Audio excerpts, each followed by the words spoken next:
2022 के दिन राखी सावंत की वकील एडवोकेट फाल्गुनी ब्रह्मट ने ओशीवरा पुलिस चौकी के बाहर मेरे आपत्तिजनक फोटोज और वीडियोस सरेआम मीडिया को दिखाया,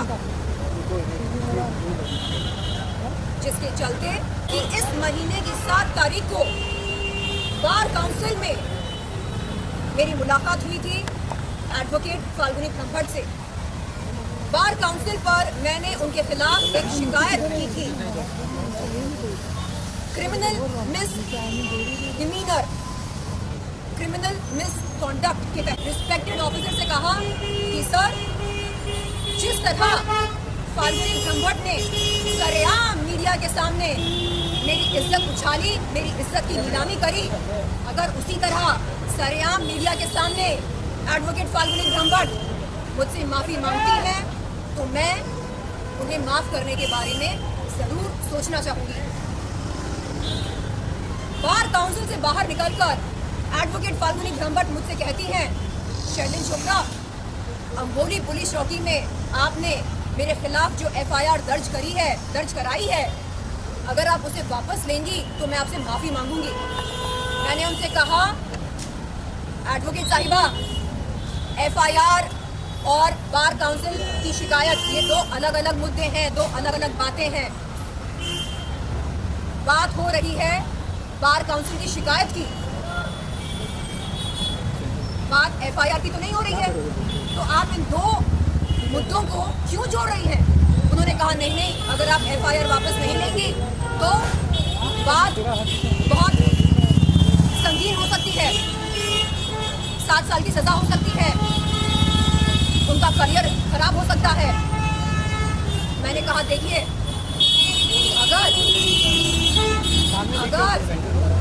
बार काउंसिल ने आपके खिलाफ एक्शन लिया तो आपका लाइसेंस रद्द हो सकता है, आप उसके बारे में सोचिए। FIR के बारे में आप बात ना करें मुझसे, और कोई भी किसी भी तरह का दबाव मुझ पर नहीं डाल सकता कि मैं अपने दर्ज कराए हुए FIR को वापस लूं। आपको बता दूं कि राखी सावंत ने राशि जी के नेल आर्ट स्टूडियो पर मेरे सामने एक दिन एक कागज पेश किया और चाहा कि मैं उस कागज पर दस्तखत करूं। मैंने उनसे पूछा कि बहन, मुझे पढ़ने दो, इस कागज पर क्या लिखा है, ऐसे कैसे दस्तखत कर लूं? तो उसने कहा कि कागज पर ये लिखा है कि मैं शर्लिन चोपड़ा आपके खिलाफ दर्ज कराए हुए FIR को वापस लेती हूँ। मैंने कहा कि अरे, ऐसे कागज पर मैं दस्तखत क्यों करूं? तो उसने बोला नहीं, इस पर जो धारा लगी है IT Act 67A, ये बहुत ही संगीन है, अगर आप FIR वापस नहीं लेंगी तो अनर्थ हो सकता है। मैंने कहा देखिए, अपने वकील के साथ सलाह मशवरा किए बगैर मैं ऐसा कोई भी निर्णय नहीं ले सकती हूँ, और आप मुझ पर किसी भी तरह का प्रभाव जोर नहीं डाल सकते कि मैं FIR को वापस लूँ। उस दिन से उसके और मेरे बीच में दरार पैदा हुई। उस दिन से वहाँ उस नेल आर्ट स्टूडियो पर जाना मैंने बंद किया। ये बात राशि जी को पता है। मैंने राशि से कई बार ये बात कही कि राशि, आपकी सर्विस, नेल आर्ट स्टूडियो की सर्विस बेहतरीन है, सर्वोत्तम है, लेकिन मैं वहाँ जा नहीं सकती हूँ क्योंकि जब जाती हूँ तो मेरे सामने राखी सावंत एक कागज पेश करती है। राखी सावंत, अगर आप ये सुन रही हैं, आप जान लें कि आप गुंडागर्दी नहीं कर सकती हैं। पहले आप सरेआम मेरी इज्जत को उछालती हैं, नीलाम करती हैं, आपत्तिजनक फोटोज और वीडियोस दिखाकर। उसके बाद जब मैं हिम्मत करके अपने लिए एक स्टैंड लेती हूँ, FIR आपके खिलाफ दर्ज कराती हूँ, आप मुझ पर जोर डालते हैं कि मैं उस FIR को वापस लूँ। ये कैसी गुंडागर्दी है? मैं हमेशा मीडिया के सामने कहती हूँ कि मैं ज़रूरतमंद और पीड़ित महिलाओं के लिए एक बहुत ही बुलंद आवाज़ बनना चाहती हूँ। अरे जो लड़की खुद के लिए स्टैंड नहीं ले सकती है वो क्या ही समाज के लिए स्टैंड लेगी। मैं चाहती हूँ कि मैं खुद के लिए स्टैंड लूँ, एक बहुत ही वजनदार दमदार स्टैंड लूँ। और राखी सावंत, आपको बता दूँ कि ये जो आप धमकियाँ देते रहते हैं ना कि अनर्थ हो जाएगा, अंजाम बुरा होगा, इन धमकियों से मैं नहीं डरने वाली हूँ।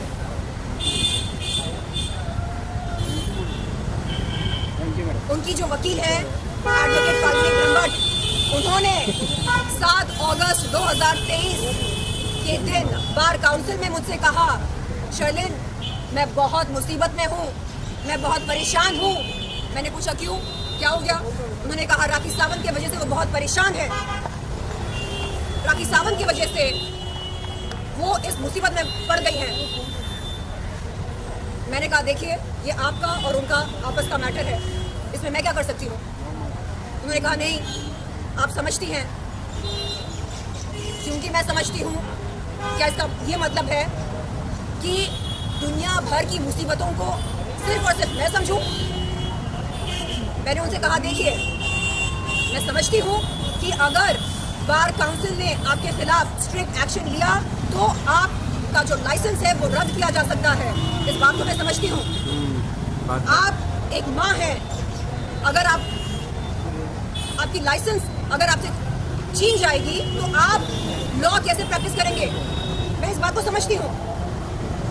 मैं बार काउंसिल पर की गई शिकायत को वापस लेने के बारे में सोचूंगी, लेकिन उससे पहले जो गलत आपने किया है मेरे साथ उसके बारे में सोचिए। आप माफी मांगने के बारे में सोचिए। जिस तरह सरेआम मीडिया के सामने आपने मेरे आपत्तिजनक फोटोज और वीडियोस दिखाए, उसी तरह सरेआम मीडिया के सामने आप माफी मांगिए। आप विनम्रता से कहिए कि जो आपने किया वो शर्मसार है। चलिए जी, वो दिखा दीजिए जी, वो पेपर दिखा दीजिए। थोड़ा पीछे चलिए, थोड़ा पीछे चलिए। बस। हाँ। उसके बाद बोलो अंदर जाते हो। ये है वो FIR जो 8 नवंबर 2022 को यहाँ इस पुलिस चौकी, अम्बोली पुलिस चौकी में दर्ज हुई थी, राखी सावंत और एडवोकेट फाल्गुनी ब्रह्मभट्ट के खिलाफ। धाराएं आप देख सकते हैं। IPC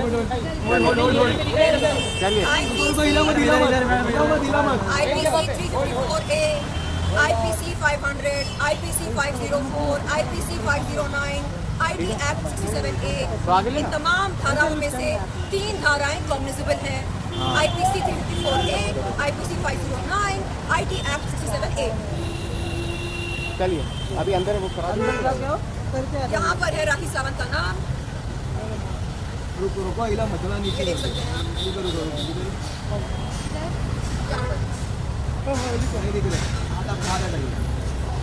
ये मिल गया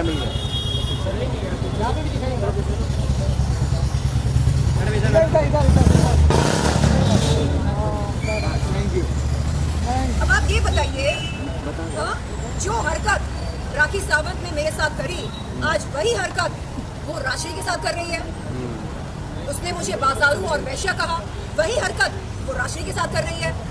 कहती है कि राशि का जो वर्क प्लेस है वो असल में प्रोस्टिट्यूशन का अड्डा है। बताइए आप, हाँ, क्या संविधान हमें ये हक देता है कि हम किसी के वर्क प्लेस के बारे में इस तरह के अभद्र भाषा का इस्तेमाल करें? किसी की रोजी रोटी पर लात मारने का क्या हमें कोई हक है? चलिए। किसी महिला को जलील करने का क्या हमें कोई हक है?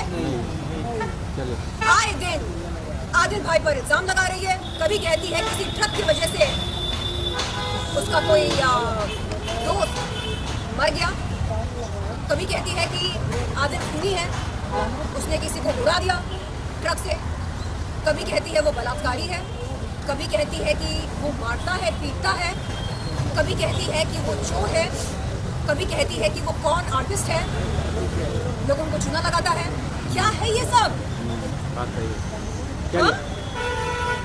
महिलाएं बाजारू हैं, वेश्यां हैं, ये ऐसा है वो वैसा है। आप कौन हो भाई? आप कौन हो? कौन सी खेत की मूली हो? आप? हाँ? बाबा राखी सावंत, स्वामी राखी सावंत, कौन हो आप? हाँ? क्या आपकी असलियत से लोग वाकिफ नहीं है? अरे मेरी कोई लड़ाई ही नहीं थी उसके साथ, कोई लड़ाई नहीं थी। मैं विरोध कर रही थी उन लोगों का जिन्होंने मेरा यौन शोषण किया। उस लड़ाई में ये बीच में आई। उड़ता हुआ तीर लेने की आदत है ना इसको। चलिए चलिए अंदर जाके अंदर जाके किसने? कौन है ये?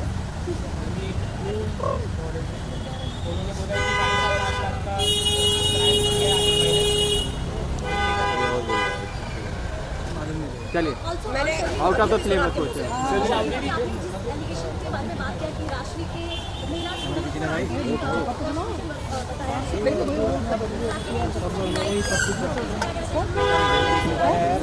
तुम्हें साइड में ठीक है देखिए, दिक्कत ना हो जाए वो अपराध करती है और फिर हाथ ऊपर करके बोलती है मैंने तो कुछ नहीं किया, मैंने तो कुछ नहीं किया।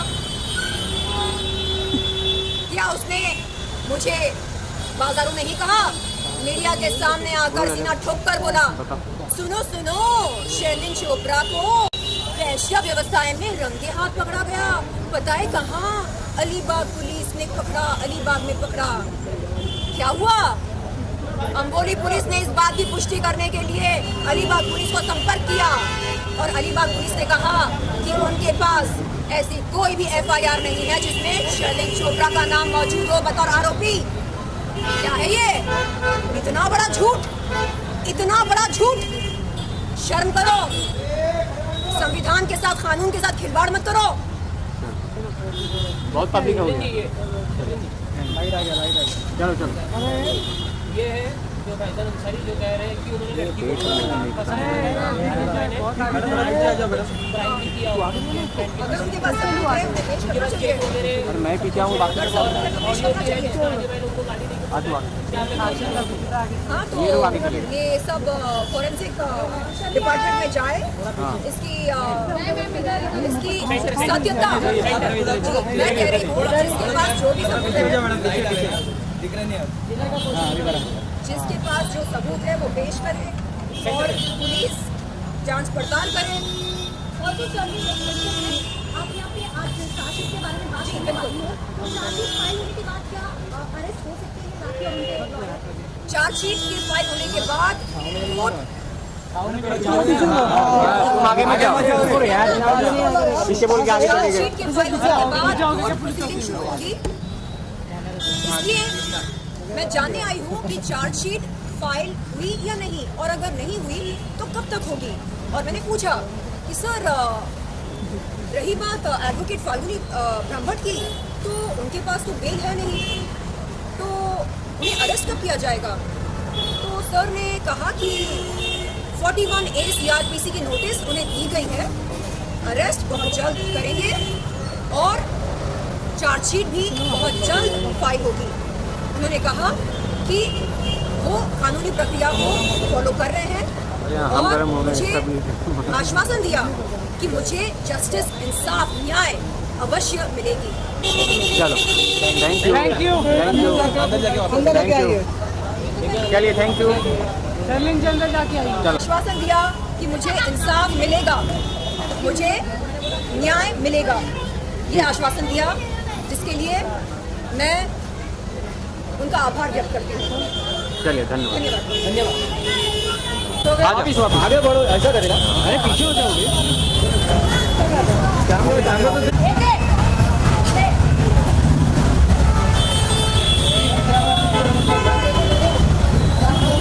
चलो थैंक यू मैम।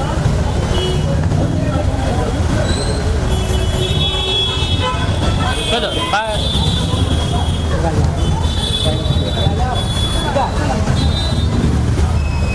किचन भी अलग से भाई सैफ के पास मेरा फोन है, लेकर अपने पास रखो। हाय किशन, हाय। अब आए किशन, जल्दी आ चलो अच्छा, इधर देखना, कैमरे में देखना इधर। वापस सेंटर करिए। आपने लिया, अली लिया।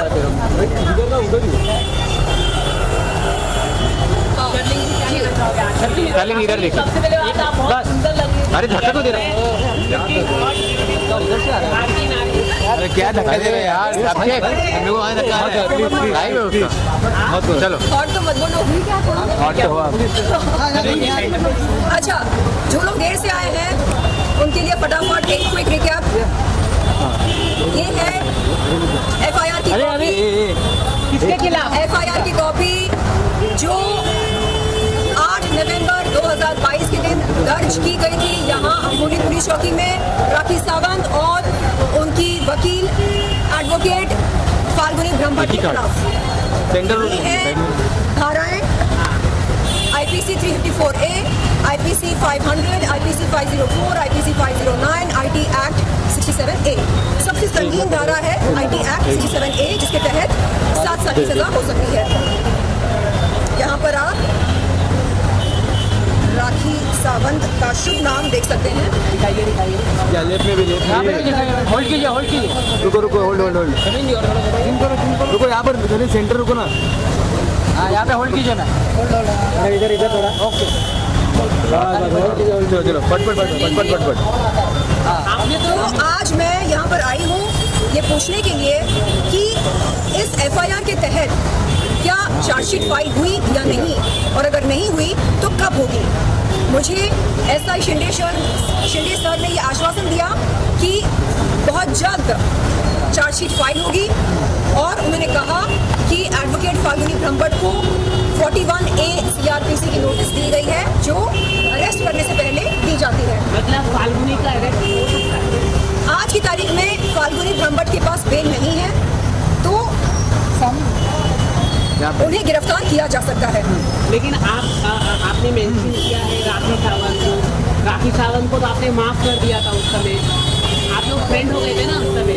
हमने साथ देखिए, में केक काटा मैंने कभी भी जुबानी तौर से या लिखित रूप में कभी भी ये नहीं कहा कि मैं इस एफआईआर को वापस लेती हूँ, बिल्कुल नहीं। हालांकि नेल आर्ट स्टूडियो में राजश्री की मौजूदगी में राखी ने एक कागज पर मुझसे जबरन दस्तखत करवाना चाहा।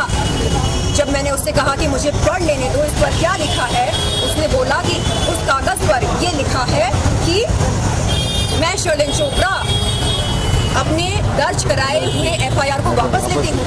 मैंने कहा बिल्कुल नहीं, ऐसा निर्णय मैं बगैर अपने वकील से सलाह मशवरा लिए नहीं दूंगी। तो तब से उसके मेरे बीच में दरार पैदा हुई। वो चाहती थी कि इस एफआईआर को मैं वापस लूं। क्यों लूं भाई? जो लड़की आए दिन मीडिया के सामने कहती है कि मैं जरूरतमंद और पीड़ित महिलाओं के लिए आवाज बनना चाहती हूँ, उनके लिए कुछ करना चाहती हूँ, पहले वो अपने लिए कुछ कर ले। हाँ, जो लड़की अपने लिए कुछ नहीं कर सकती वो क्या ही समाज सेवा करेगी। कल प्रेस कॉन्फ्रेंस में भी राखी ने आपको कहा है कि वो मेरी बहन है, काफी उसको भड़काया जा रहा है, क्या कहना है? कौन किसकी बहन है भाई? राखी और बहन है मेरी? ओह, राखी वो बहन है जो अपनी बहन को बाजारू कहती है, वैश्या कहती है, जो अपनी बहन शर्लिन चोपड़ा के आपत्तिजनक फोटोज और वीडियोस सरेआम मीडिया को दिखाती है और कहती है ये तो बस टीजर है, हाँ ये कुछ नहीं है, मेरे पास और बहुत कुछ है दिखाने के लिए। और आज हम देख रहे हैं कि वही काम वो आदिल के साथ कर रही है, वही काम वो राशि के साथ भी कर रही है। कितना आसान होता है भारत देश में किसी भी महिला को जलील करना, ये हम देख सकते हैं। और मतलब राखी सावंत की जिंदगी से ये देखने को मिलता है हमें। आए दिन जिस महिला के साथ उसकी नहीं बनती है उसको वैश्या या बाजारू का करार देती है, जिस हस्बैंड से या बॉयफ्रेंड से उसकी नहीं बनती है उसको खूनी कहती है, बलात्कारी कहती है, चोर कहती है। क्या है ये? क्या ये जंगल है या समाज है? क्या इस समाज में कानून नहीं है, संविधान नहीं है? अगर राखी सावंत आप ये देख रहे हो तो सुन लो कि आप समाज के कानून के साथ, देश की संविधान के साथ खिलवाड़ नहीं कर सकते और मुझ पर किसी भी तरह का जोर नहीं डाल सकते कि मैं अपना एफआईआर वापस लूं। चलो गलत है ये। मैं यहाँ खड़ी हूँ पुलिस चौकी में, अम्बोली पुलिस चौकी, और मैं आज राखी सावंत और राखी सावंत के तमाम समर्थकों से ये कहना चाहूंगी कि आप किसी भी महिला या पुरुष की इज्जत की धज्जियां नहीं उड़ा सकते। सही बात है, हक भी नहीं है। आप किसी के वर्क प्लेस को प्रोस्टिट्यूशन का अड्डा नहीं बोल सकते। सही बात है। आप किसी के जज्बातों के साथ खिलवाड़ नहीं कर सकते। चलिए।